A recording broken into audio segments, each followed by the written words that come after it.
for major policy reforms within the energy sector as government prepares to adopt recommendation from the National Economic Dialogue. Also this hour, Governor of the Central Bank, Dr. Johnson Isiama, expected to brief Parliament on the amount spent in the construction of the bank's multi-million-dollar head office.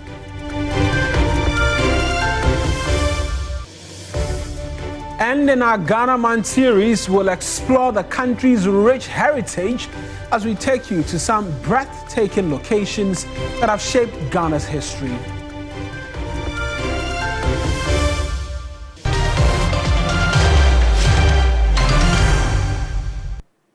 It's Wednesday, the 5th of March. This is News Central. I'm Kemini Amano. And I am Mawina Egbeta. The bulletin starts right now.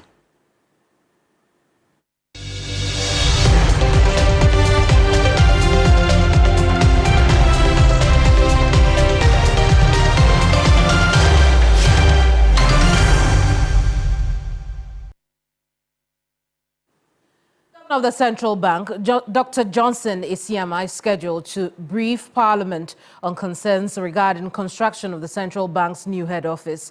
This follows a request from the members of Parliament of the NDC in August of 2023 for detailed information on the project's financing, cost, scope and timelines.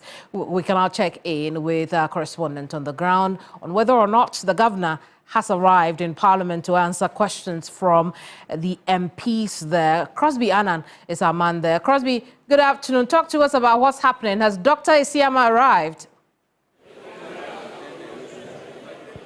Right, Kemini, the BOG governor has arrived in the chamber, as a matter of fact. He was here a while ago.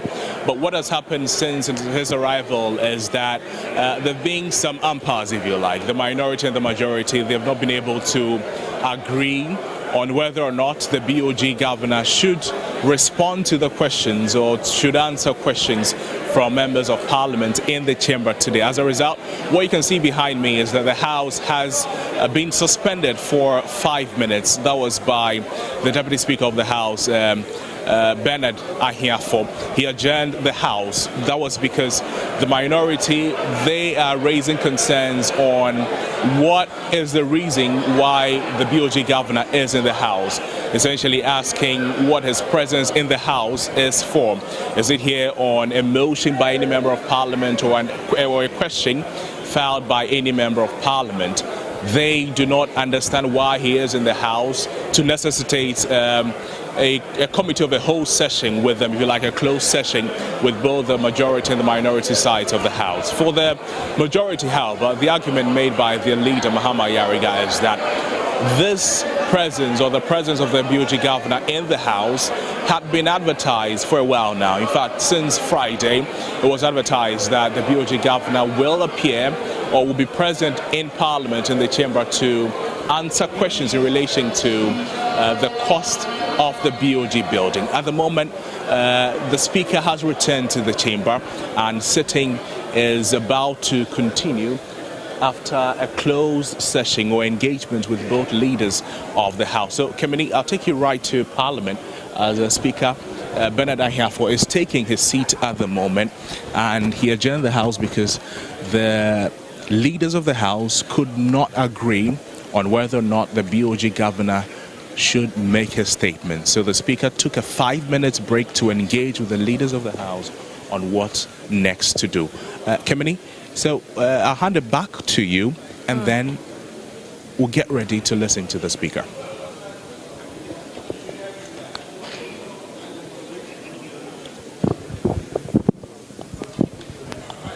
Or Crosby Annan there, bringing us the very latest. In a bit, we should bring you some live pictures from Parliament as both sides of the House decide on whether or not to allow Dr. Johnson Isiama, the Central Bank Governor, to answer questions from either the minority side or the majority side of Parliament. You recall, and as Crosby has explained, his coming to Parliament was announced on Friday. We also know that there was another announcement yesterday from the majority leader, who had indicated that the central bank governor will be in the House to answer questions or take questions from MPs. Right now, we know that the minority leader has taken a stand in Parliament. He's speaking. Let's take a listen.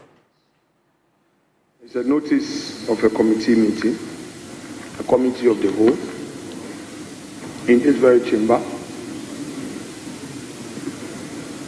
And the agenda is for the governor to apprise the House on the cost of the construction of the new Bank of Ghana headquarters at Ridge, Accra, and related matters. Mr. Speaker, let me state for the records that this side of the House is not against accountability. It is not against a state institution coming to this House to apprise us of its activities. It is part of our duties to disseminate such information to our constituents, and it's within our right to demand for say. However, the preliminary issue we have, which was initially raised by my respected colleague Habib Idrisu, the first deputy minority whip,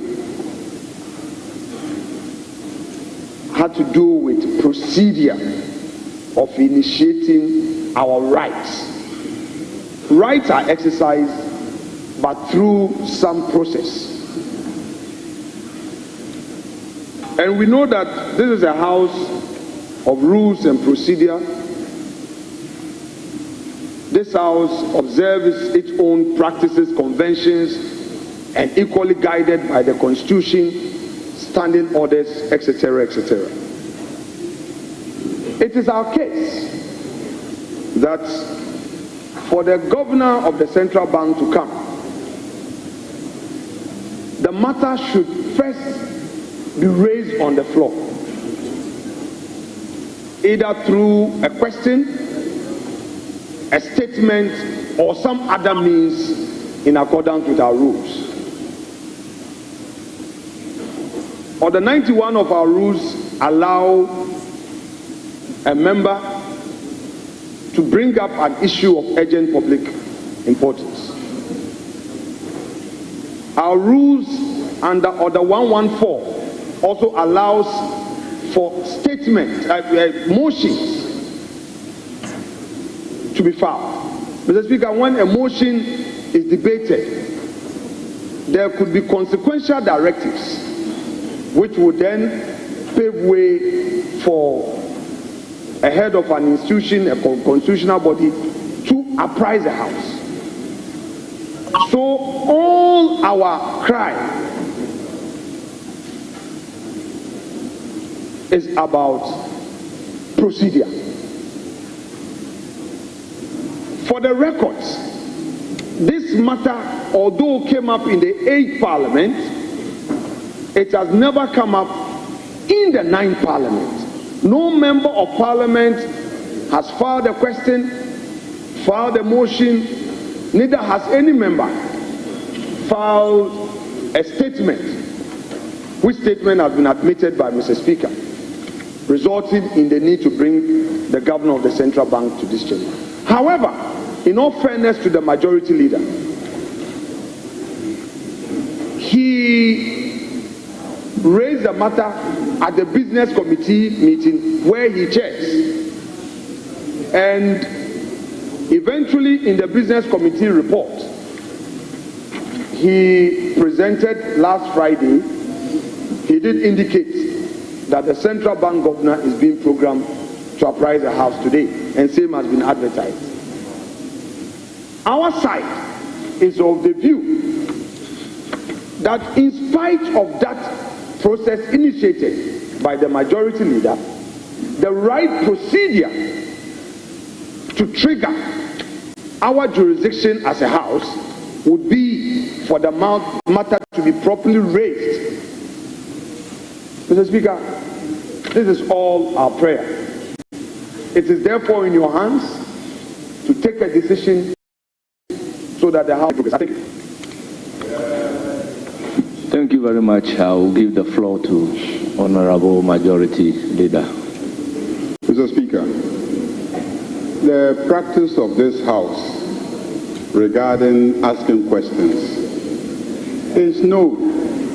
Mr. Speaker, this House does not only ask questions in relation to matters that have come up during debate or during the sitting of the House. In this House, any member, by our standing orders, can ask a minister, the head of an independent constitutional body, or even a colleague member of Parliament, any question of any matter that is within the bosom of that person. I can actually ask the minority leader a question about a matter that is within his purview as minority leader, because he is chair of some committees of Parliament. I can ask him a question about his functions in relation to that committee or any matter pertaining to that committee. I can ask any member of Parliament a question relating to your constituency, because that is what our standing orders say. There's no provision in our standing orders saying that before any of us asks a question of a minister or the head of an independent constitutional body, that matter must have risen in some debate. No, when did that happen? When? Since the time you became minority leader, when did you amend the standing orders? When? This is common practice. Questions have been asked today of the Minister for Local Government, and he is here to answer. Are there matters that have arisen in some debate in this House? No. It's the same way. Whether the matter has arisen in this House or not, we can ask questions. And in this case, the matter arose, and it's common knowledge. And the rules say that if the matter is of public interest and within the bosom of the head of the independent constitutional body, then we can ask them questions. And I gave the Speaker notice. The Speaker said, okay, go ahead. Then I went to Business Committee meeting. I drew the attention of Business Committee that because these questions are asked at the Committee of the Whole sittings, for independent constitutional bodies, it should be at Committee of the Whole sittings. So I requested for a Committee of the Whole sitting today for the governor to come and answer the question. And at Business Committee, they agreed. Your members were there, 4 of them. They did not object. We came to this House to present the report of the Business Committee, and I repeated it. I indicated that at Business Committee, it was agreed unanimously that the governor will be scheduled to come today and come and answer a question specifically relating to the cost of the Bank of Ghana head office building. Nobody objected in this House. Nobody. The only matter that you objected to was the issue of the allocation of speaking numbers to both sides of the House. Everything else was adopted in this House. And the clerk then wrote to the governor, summoning the governor to come answer the question, apprise us of the cost of the head office building of the Bank of Ghana.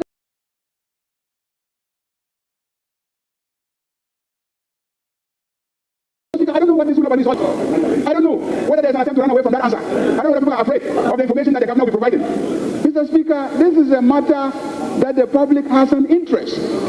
Thousands of people demonstrated in this country. In fact, this House, about 136 members of Parliament, marched to the old head office building of the Bank of Ghana to present a petition in relation to this particular matter. I am surprised that when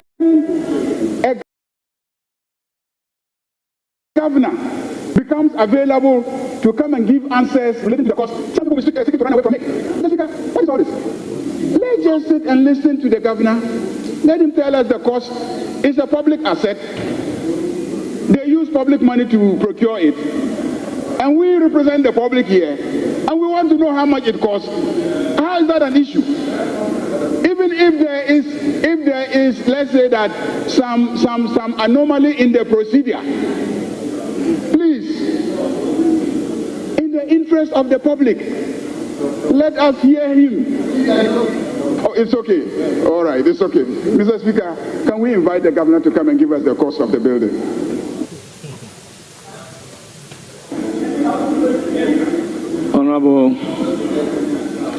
Honorable members, it has been said that this House is not against accountability.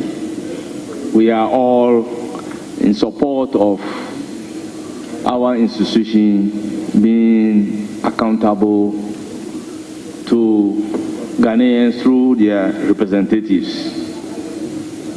As such, we are really not against the governor of the Bank of Ghana coming to brief the House on the cost of construction of the headquarters of Bank of Ghana at Reach, Accra.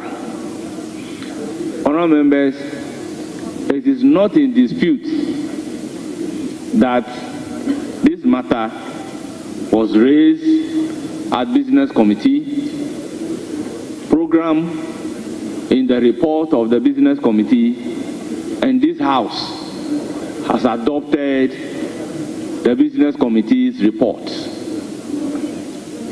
Honourable members, pursuant to the adoption of the Business Committee's report, the Clerk of Parliament wrote a letter to the Governor of Bank of Ghana inviting the Governor to come and brief the House on the issue.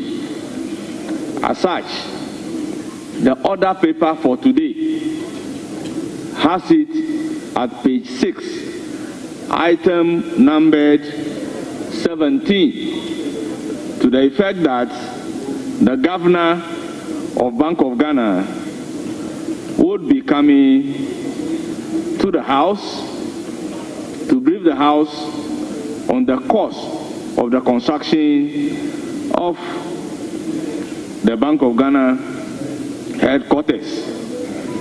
Honourable members,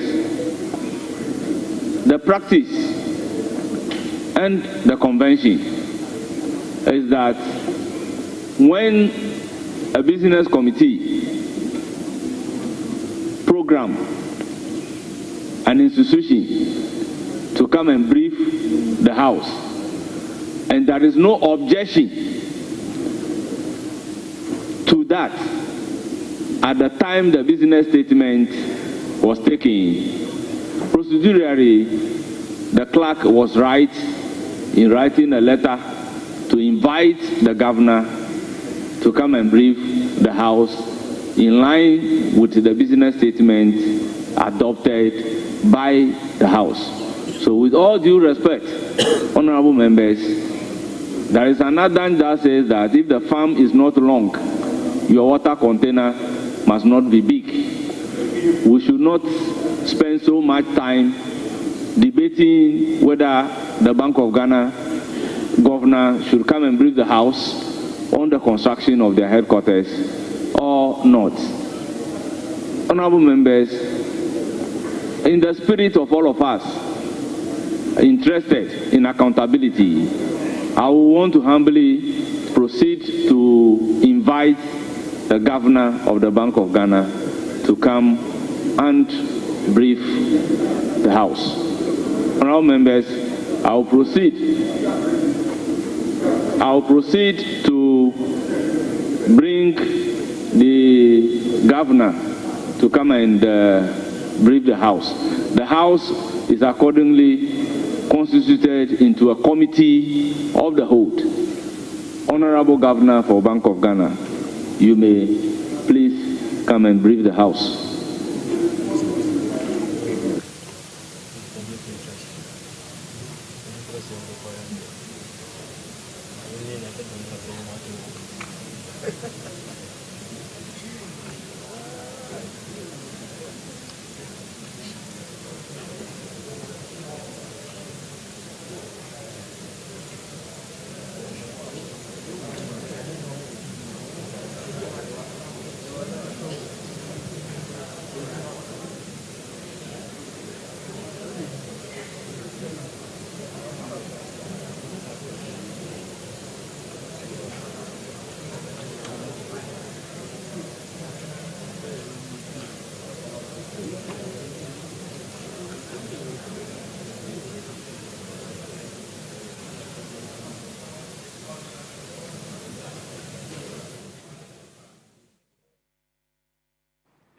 Well, clearly, from what we have heard so far, the members of parliament have now agreed for the central bank governor to address the MPs and answer questions regarding the head office project. You recall that it was a major source of concern for the now majority when they were in the minority only last year. In fact, there was even a demonstration towards the project area.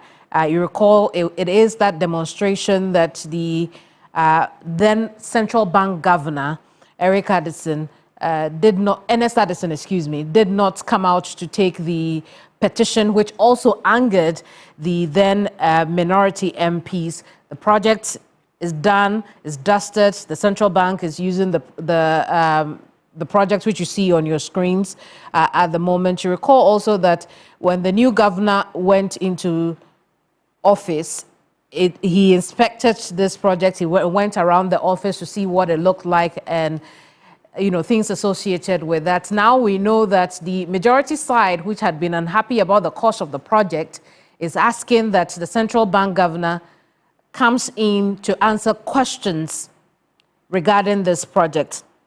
And as you well heard from that brief debate on the floor of Parliament, the minority had questioned on what basis the central bank governor was being allowed to address. He's seated on your screens at the moment. He's seated in Parliament. You can also see the clerk of Parliament. We can see the first deputy speaker as well. I have a feeling that in a tad he will start speaking, addressing the members of parliament there. But I was telling you earlier that the minority, then majority, is raising questions about why, about the basis for which the central bank governor was coming to parliament to answer questions on the project. That has been sorted out. Now he's able to take those questions and provide answers as necessary or as he has them. Let's take a listen in. Thank you.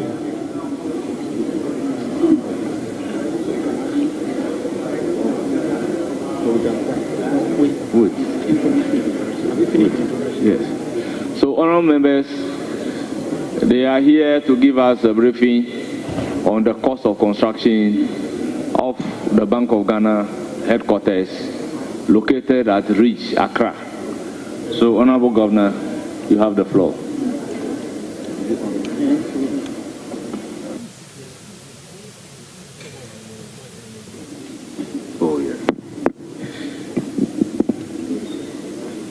Mr. Speaker, let me start by thanking you for the invitation to brief this honorable House on the construction of the new Bank of Ghana building. With me today, Mr. Speaker, is my first Deputy Governor, Dr. Zachariah Momuni, who is seated on my left. I also have two of the members of the project team, the gentlemen who worked on the project. Two of them seated just after Dr. Zachariah, and they will help us in answering your questions. Mr. Speaker, We have also brought a number of reports that we believe will shed light on the issues, such as cost, rationale, and payments, etc. And we are happy to answer questions that you have on those reports. Mr. Speaker, we do recognize the significant public interest in the development of the new corporate headquarters. While this project was initiated before our tenure, we are fully aware of our responsibility to manage resources efficiently and to operate with transparency. Mr. Speaker, the reconstituted Bank of Ghana board will be sworn in next week, and the board will begin reviewing some of these legacy issues. Indeed, Mr. Speaker, we have scheduled for board agenda a detailed briefing on the new Bank of Ghana building by the project team members, and we intend to seek authorization from the board to engage AESL for a value for money audit into the new building. We believe this will bring clarity to the matter, and we believe this will bring closure to the issue of our new Bank of Ghana building. Mr. Speaker, as I said, the documents we have provided and submitted to leadership contains most of the issues you have requested, and we urge you to go through it and ask your questions to my team.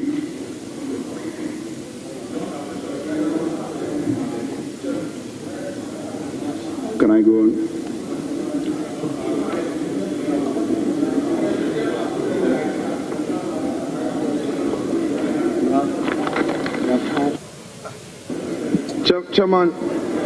Chairman, with respect, the governor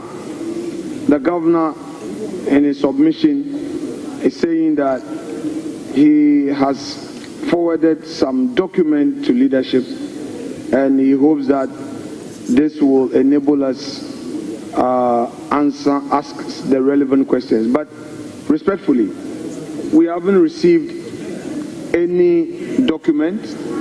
I think they are now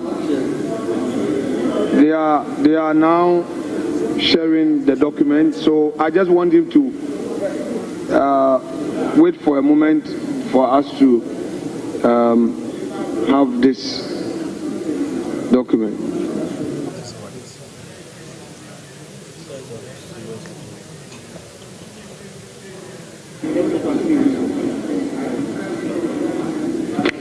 Thank you, Honorable Minority Leader. The document has even been loaded on the console.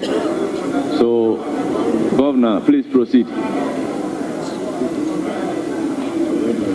Honorable Governor, please proceed.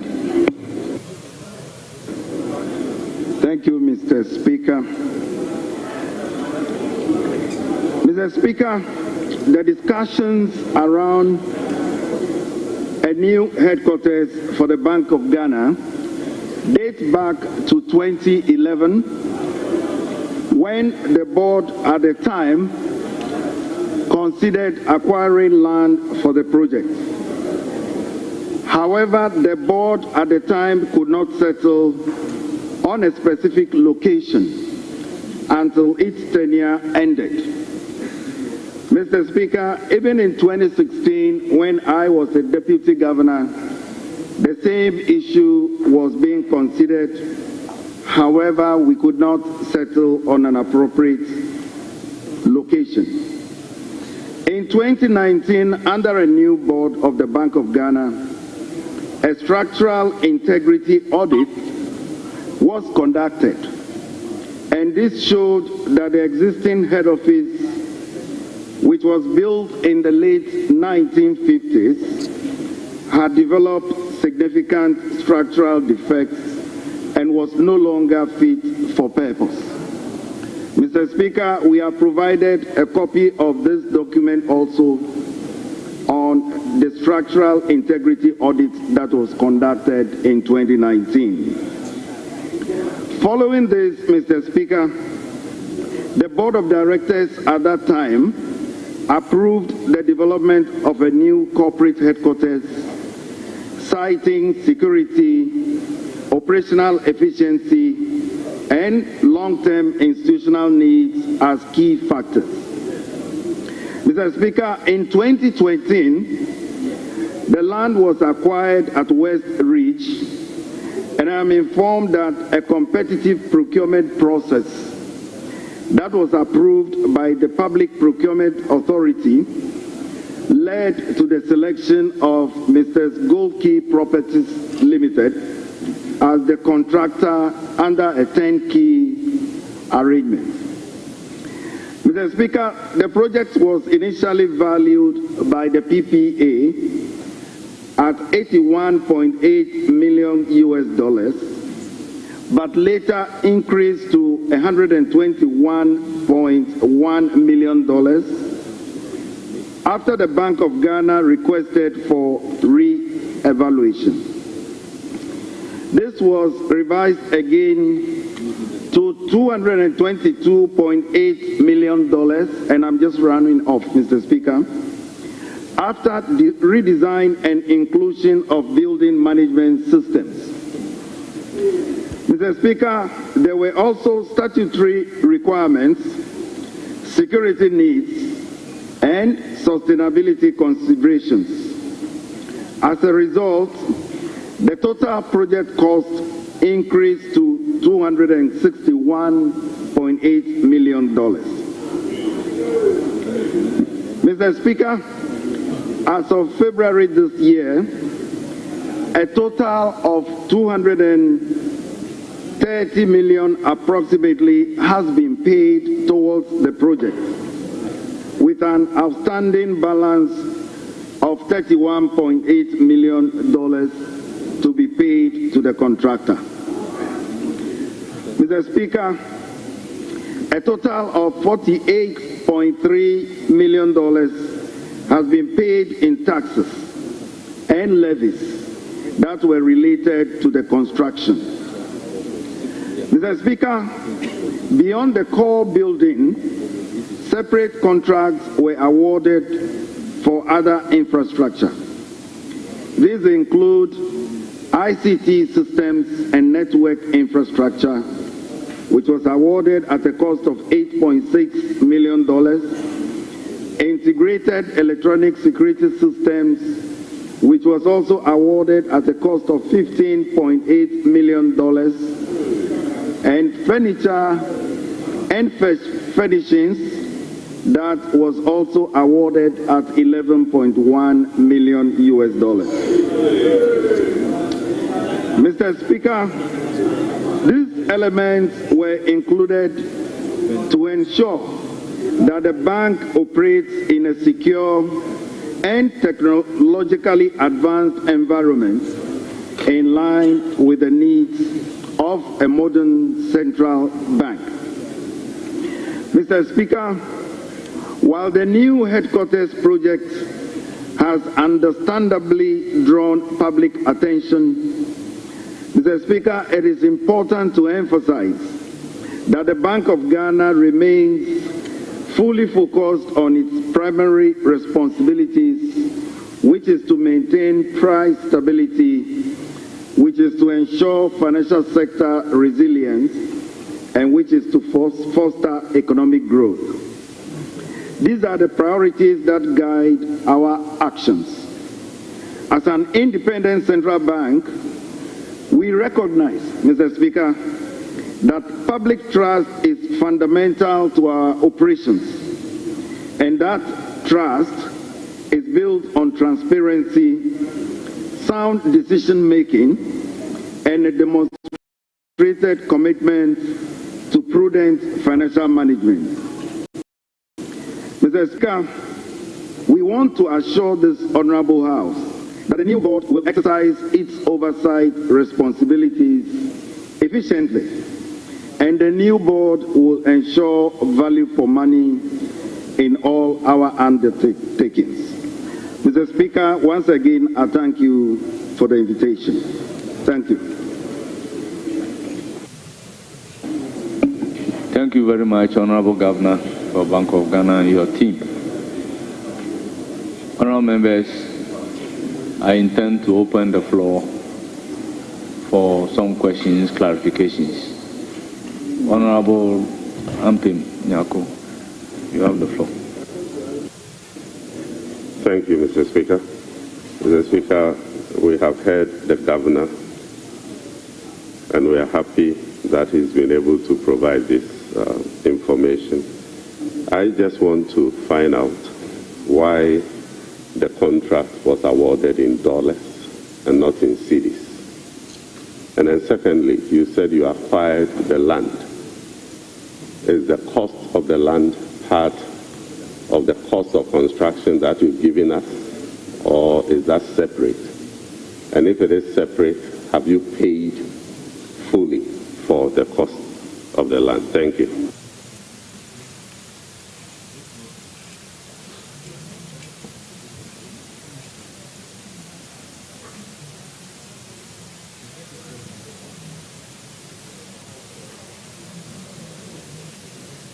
Several questions, and Alexander, okay, well, honorable member, you have the floor.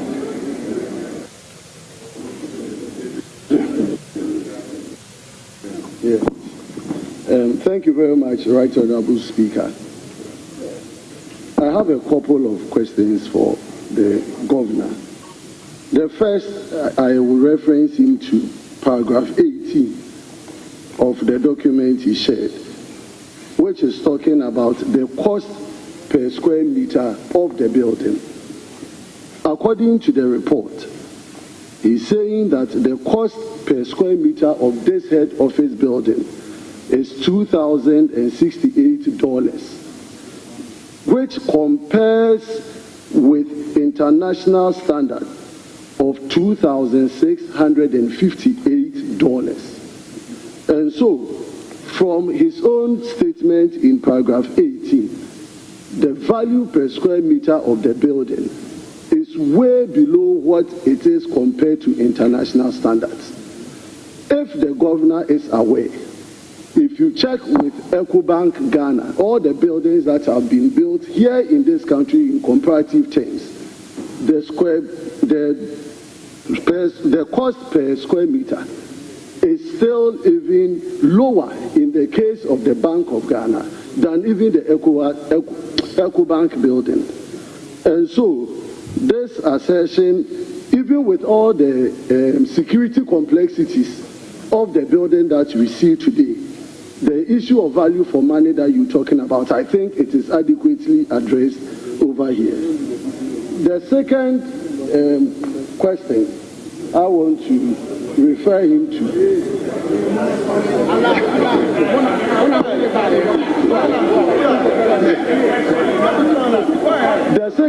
The second question I'm giving to you is that in terms of the approvals, the procurement approvals, is the governor telling this house that all the Bank of Ghana, did Bank of Ghana sidestep any approval process for this particular transaction? Because I know. Okay. So can the governor tell us if the Bank of Ghana got the necessary approvals for this particular transaction? Okay. My final question to the governor is whether the governor, as we speak now, is in occupation of this particular building. Thank you.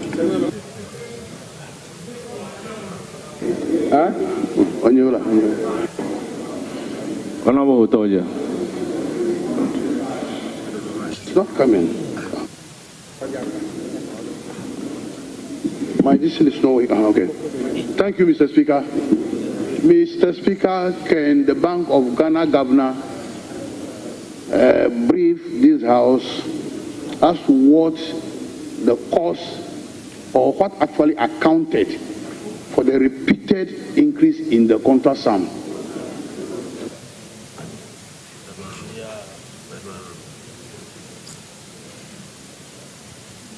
Honorable Yaframpong. Yeah, thank you, Mr. Speaker. Mine is just one question that I want to find out. In his introduction, the governor did mention value for money audits. I just want to find out if that exercise was really carried out. The value for money audits, if it was carried out. It was finally carried out before the construction. Yes, the back of that's. Thank you.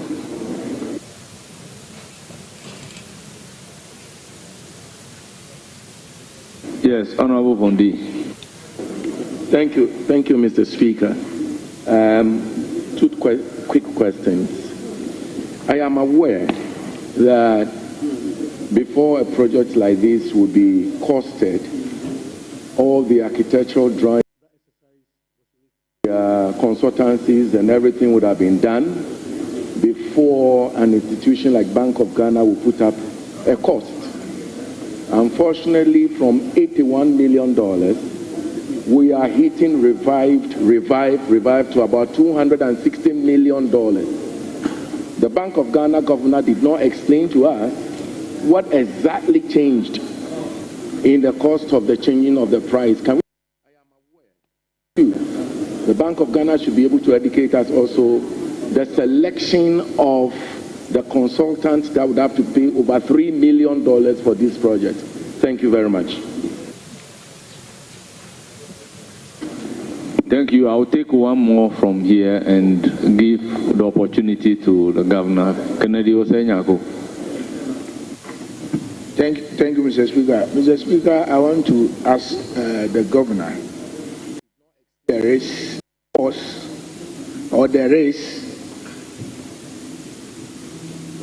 a value for money audit report.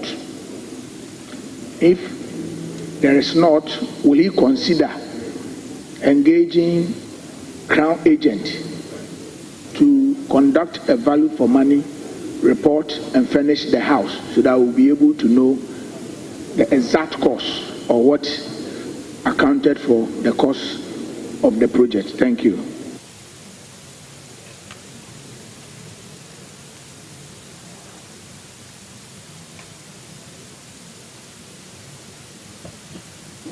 Yes, Honorable Governor, you have the floor. You can provide answers to all questions so far asked.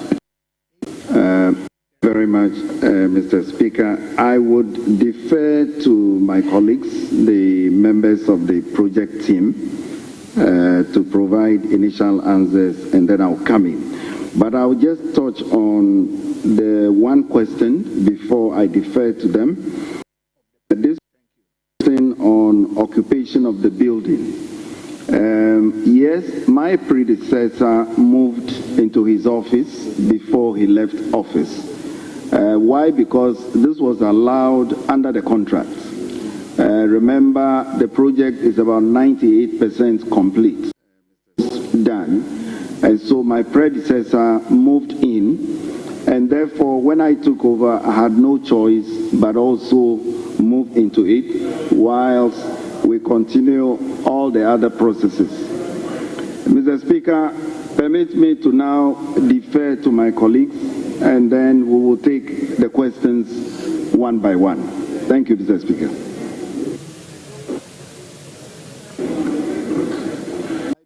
Mr. Speaker, why dollars? The contract was a turnkey project, and then we wanted to lock in the value in terms of payment and evaluation, and also to prevent change of contract values if it was CDs. Cost of land is not part of the figures we have provided here. It was compulsorily acquired by Ghana government and then given to Bank of Ghana.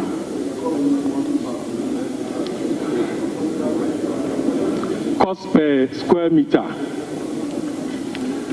Yes, if you use the 261, the total contract values per the various contracts that have been signed under the project, the cost per square meter now comes to 2,446, still lower than the West African construction estimate and also internationally accepted estimate.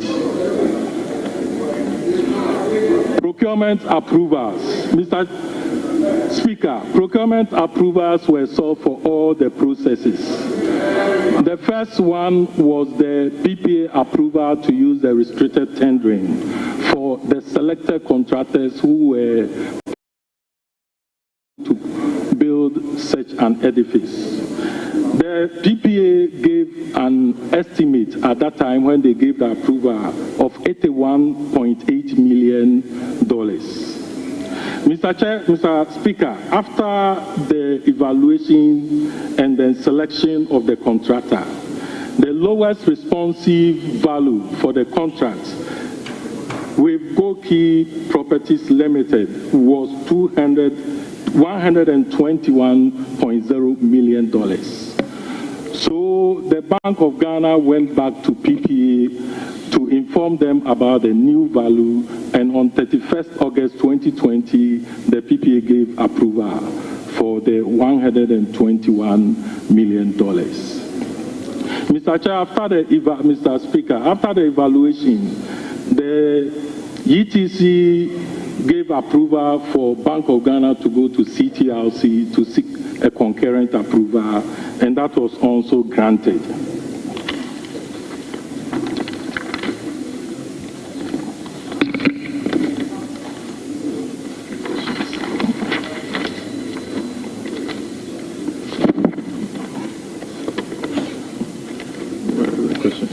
Yeah.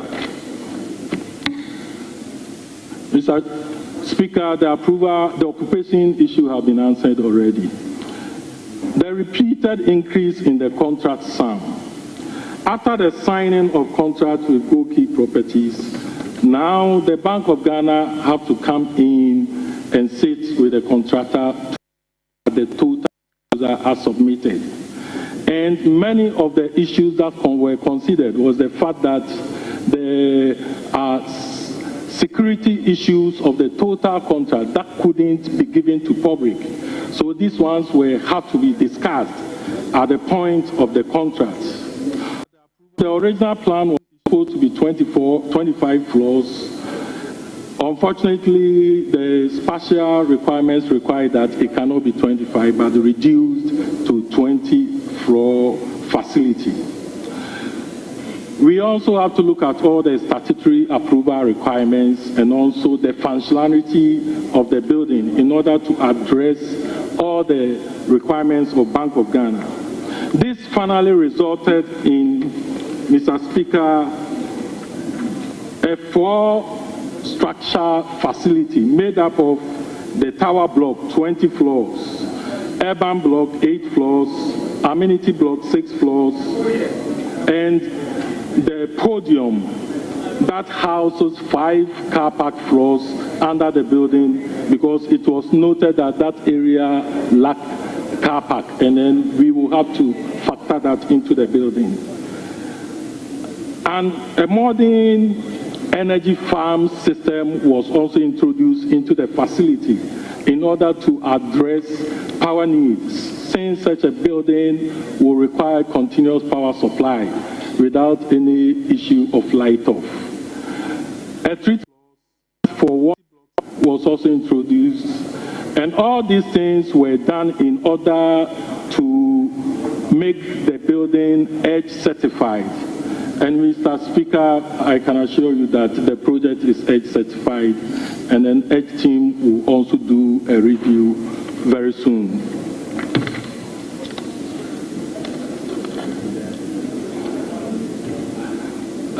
Mr. Speaker, value for money, we relied on the various approvals to confirm the value for the contract. Currently, it has been decided that an independent consultancy firm will be employed to review the project cost to see, and Mr. Governor made mention of that. Mr. Speaker, no drawings was done because it was a turnkey project. So we did not do quantity cost or quantity analysis before the project. Selection of consultants. Mr. Speaker, we used a single source method of selection, and that one to approval was sought. In fact, this was done when we had to go through the professional institutions in Ghana that can supervise such projects. After going through all the professional consultancy firms that can do that, we identified Multicard, a Ghanaian consultancy firm, as a suitable consultancy firm that can manage the project for us as the employee rep of the project. Mr. Chair, currently what I know about Crown Agent is that it's defunct. However, as indicated earlier, Mr. Governor has decided that we can use a local company to do that job. So I'm sure when the board comes, these issues will be discussed and the appropriate action taken on that. Thank you, Mr. Chair. Mr. Speaker.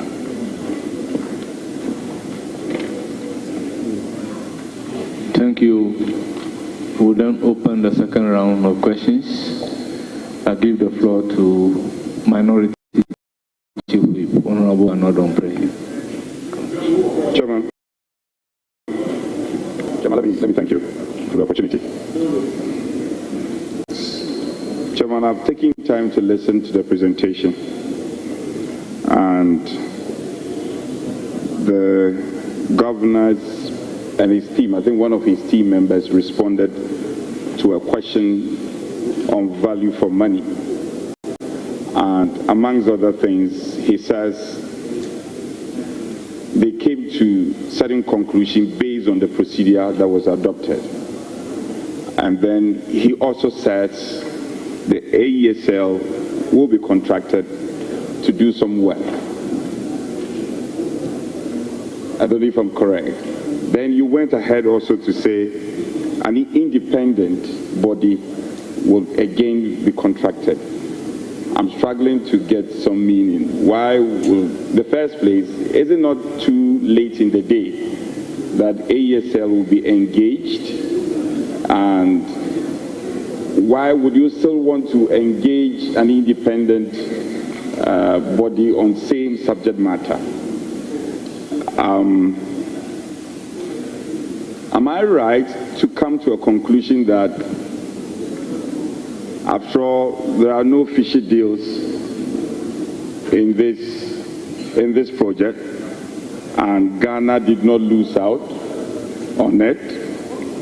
And once and for all, based on your presentation and the facts you put out, we should be putting away or let the controversy rest once and for all.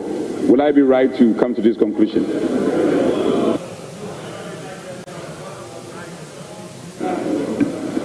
Honorable Adongo.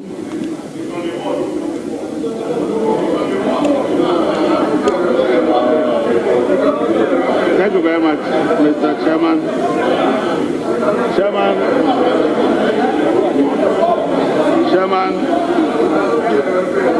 Chairman, these were decisions that were taken by the previous board. I was not on that board.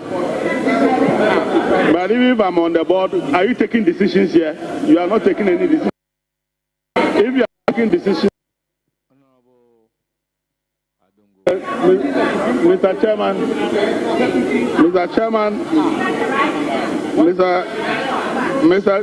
I wasn't a director when transactions were made. I'm speaking in that capacity. Mr. Paragraph 7. Honorable Adongo, just hold it. I recognize the minority leader.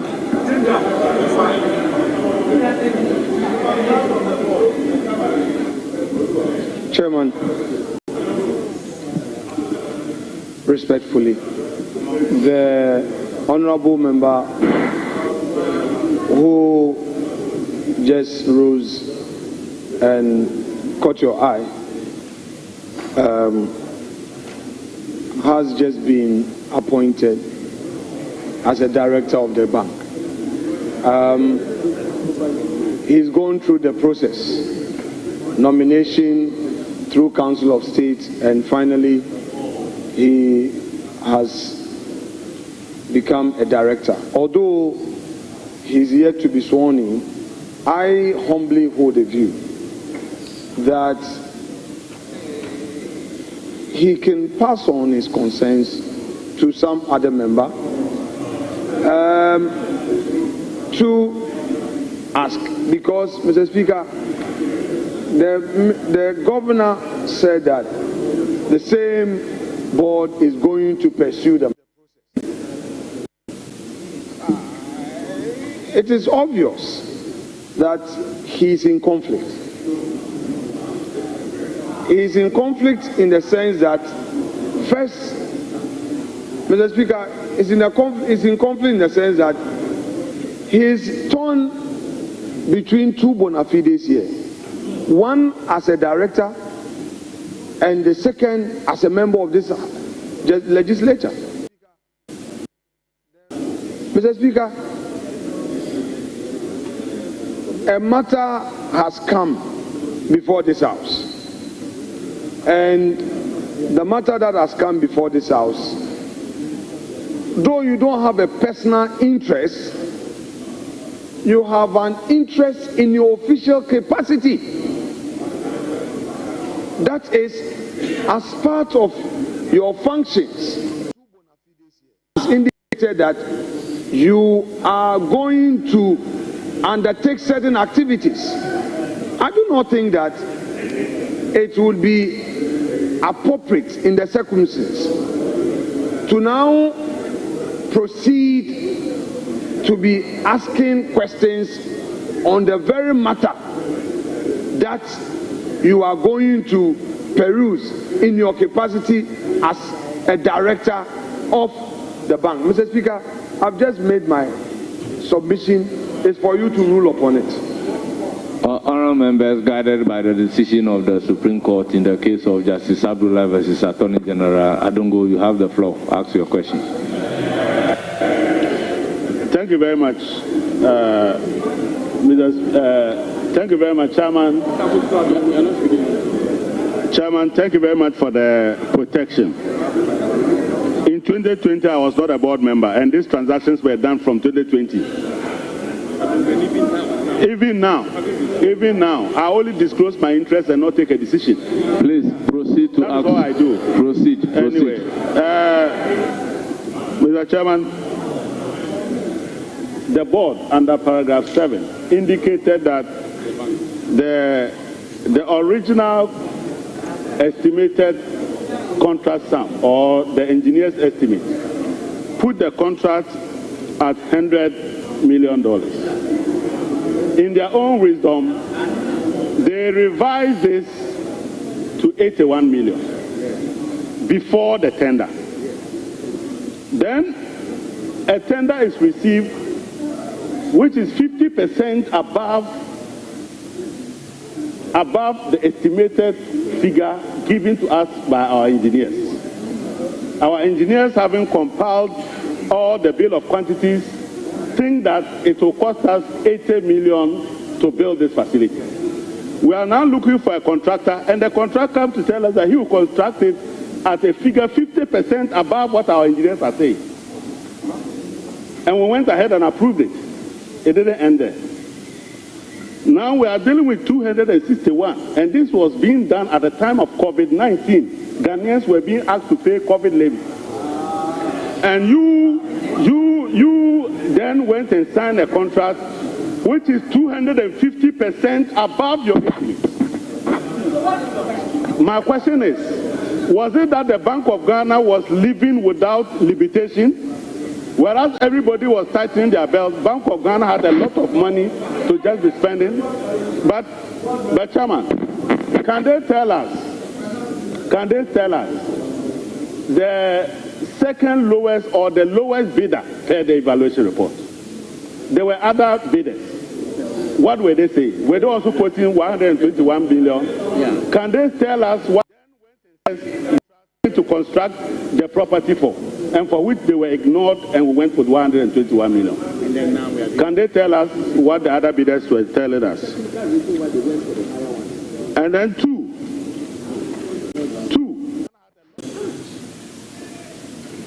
as we speak today, it's been 5 years. We still don't have a value for money audit. We don't have a value for money. If they have it, they should submit it. We are now going to determine value for money for a project whose cost has been increased almost every now and then. So why is it that we didn't have value for money when it became clear to us? When it became clear to us that the original figure was being exceeded, we didn't do value for money. We kept doing that until now. Why was there no value for money up to this point? Then, Mr. Chairman, I want to find out.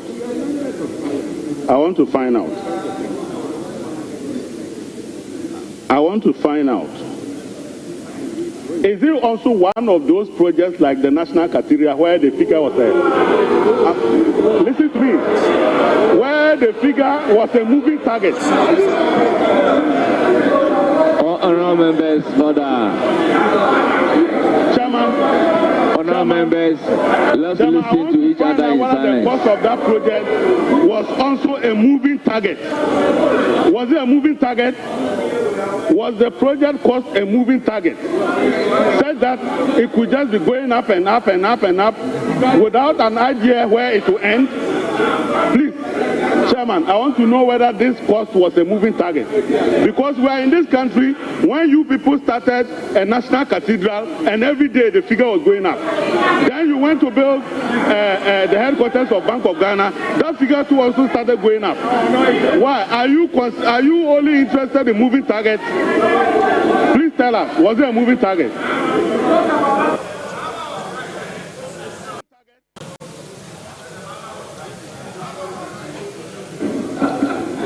Members, Honorable Adongo,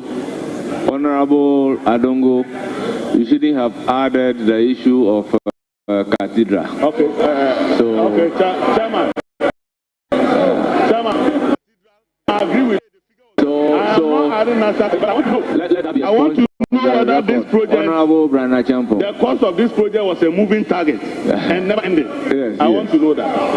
Honorable Brana Champo, you have the floor. Thank you, Mr. Speaker. Mr. Speaker, the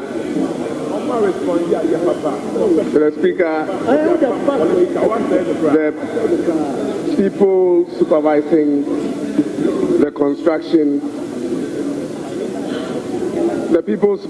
the construction of the Bank of Ghana building are not the people on this side. The people on this side are the ones supervising the construction of the Bank of Ghana building.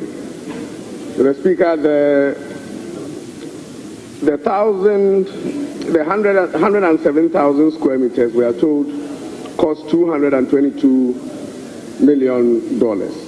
And it came to, per square meter, about 2,068. They also quoted a tax element of $42 million.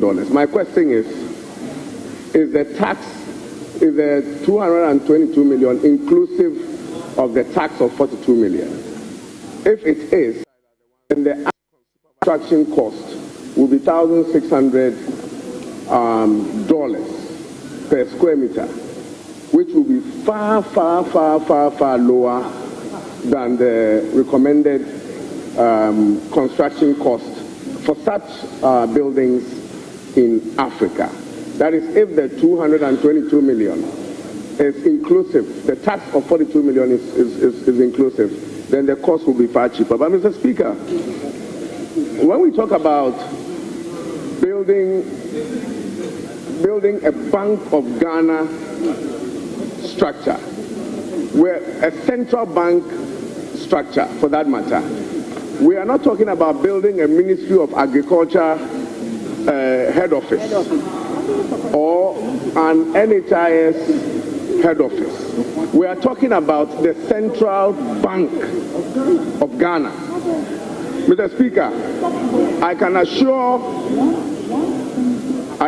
you that the cost of construction, we can relate it to the African continent, the world market price of per square meter.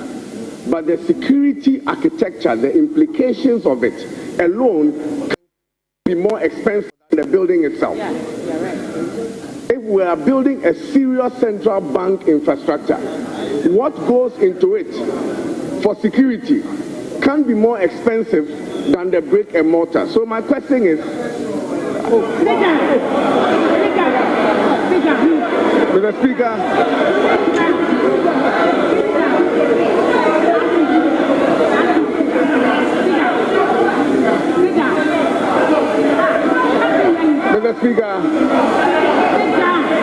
Mr. Speaker, I'm coming to the question.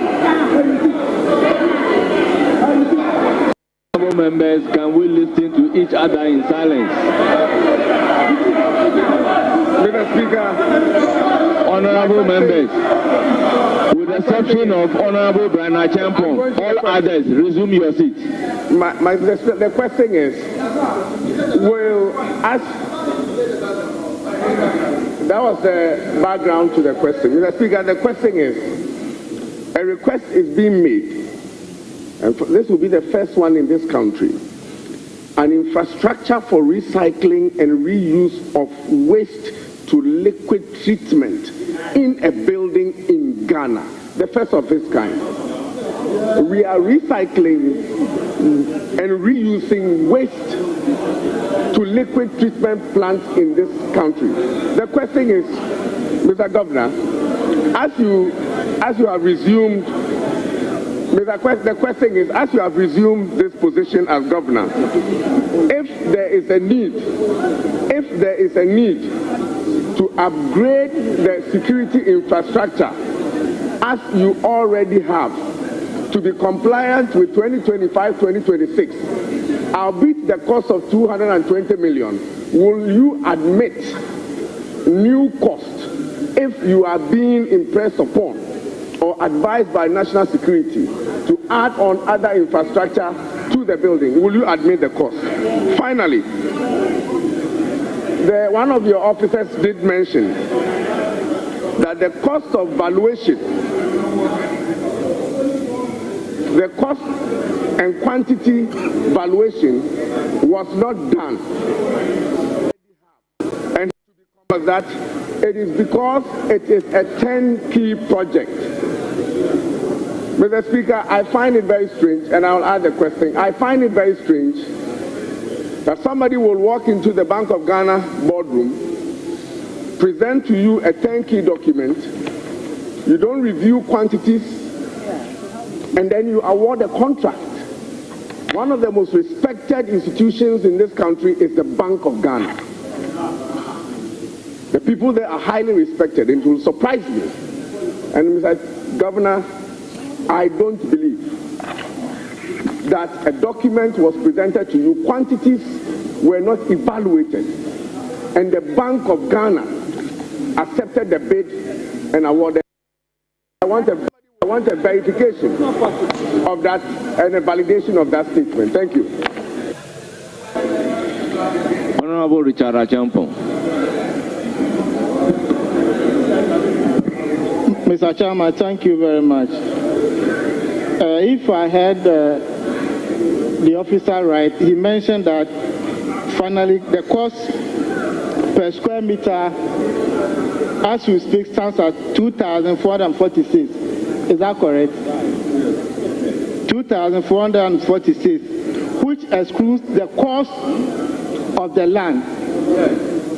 So if you tell us that it's lower than the market value, are you being fair to us? Because the land must have a cost. The land must have a cost. Even if it was given to you free of charge, there's a cost to it. So you can't exclude the cost of the land and tell me it's lower than the market value. You're not being fair to us.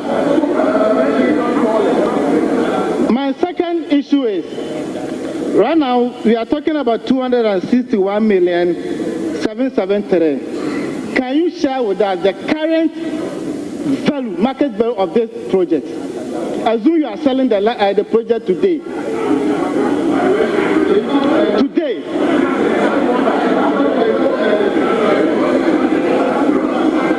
What is the current market value today if you are selling the project?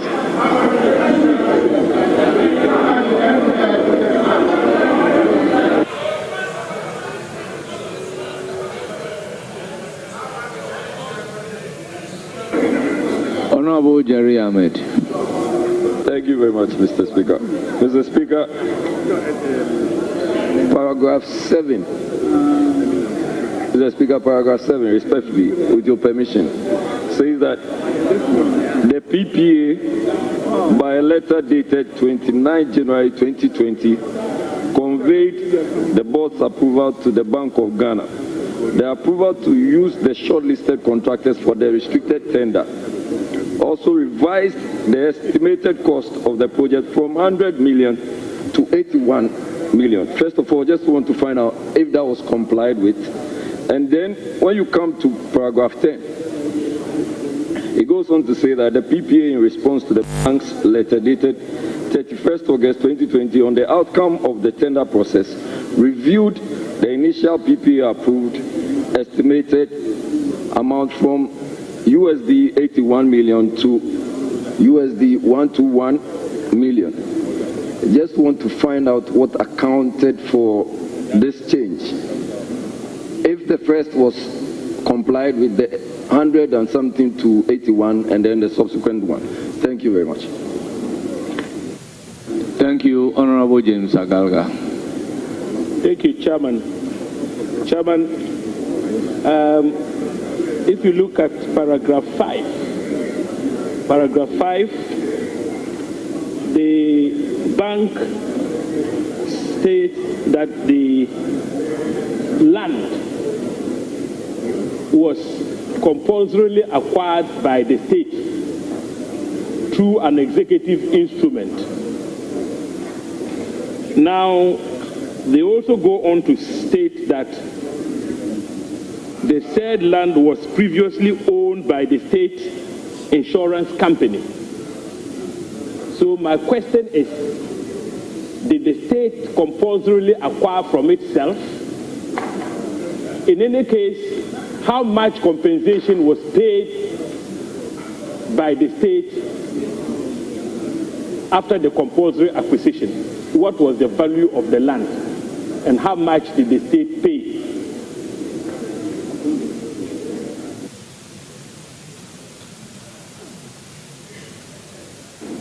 Honorable Dominic Bingham Nitu.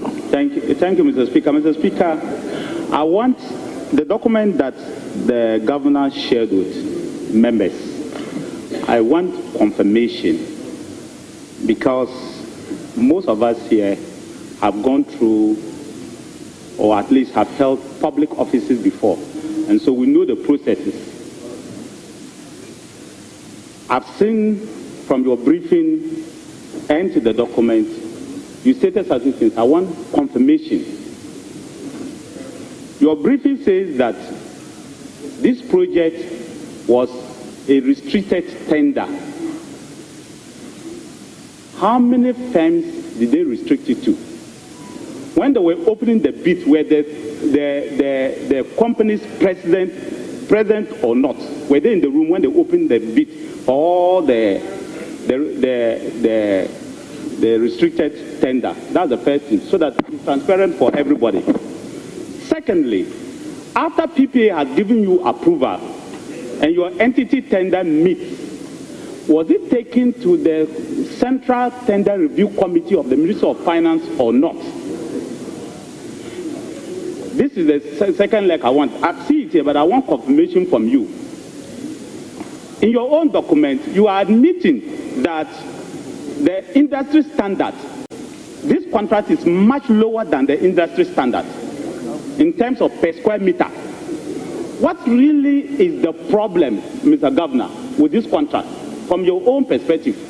Because one, you are admitting to Parliament here that it's much cheaper than the industry standard. So it means that this contract could have been higher. That's the first thing. You are saying to us that this contract, it could have been even much higher than the price. And so the contractor or the winning bid did Ghana a big favor, or the Bank of Ghana a big favor, by giving you a contract lower. And in fact, as the former Minister for Agri said, if the tax element is actually part, then it's much, much way lower. And I will even be surprised that anybody will do that. So I want to find out from you, what really, in your view, is the problem with this contract? What is it? Is it the cost, which you said is lower? Is it that I didn't go through the processes? Or what really is the problem? Thank you, Mr. Chairman. Thank you, honorable members. I intend to take only one and then give the opportunity to the leadership. So, Honorable Sule. Chairman, I'm very grateful. Chairman, on page 6. Please sit down, sit down. On page 6, we have been given payments up to date, but we have not been given the percentage of work done. We need to know the percentage of work done, and that's to commensurate with the payments made. So I think that is very important for us to have the figures, percentage of work done, and then amount of money paid. That is one. 2, reading and listening to the governor, we have 2 projects here. The main projects and then the other auxiliaries that were added.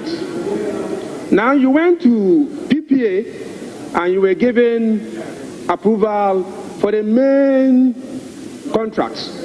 Then you went again for approval where you said you use sole sourcing for the consultancy. Now the installation and the other security items, did you go back to PPA for their approval? And what procurement process was used in choosing them? That's the second issue. Then the third one, yes, it's been said here, but I still want to go to ask about it. What is the total cost of this project? I'm asking this because if land was not valued and added to the project, how do you tell us that? How can you tell us that this is the total cost? We need to know how much the land will cost. Then when you add it to the total cost of the construction and other installments, then you can say that this is the total amount of money expended on the project. So we need to know that. Thank you. I'll give the floor to Habib.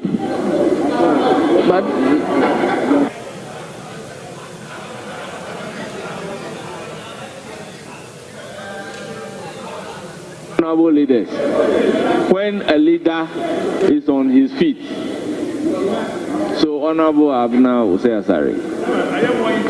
Thank you very much, Mr. Speaker. Mr. Speaker, I would like to know, just as it's been stated here, that the cost of the project per square meter is way below that of the industries.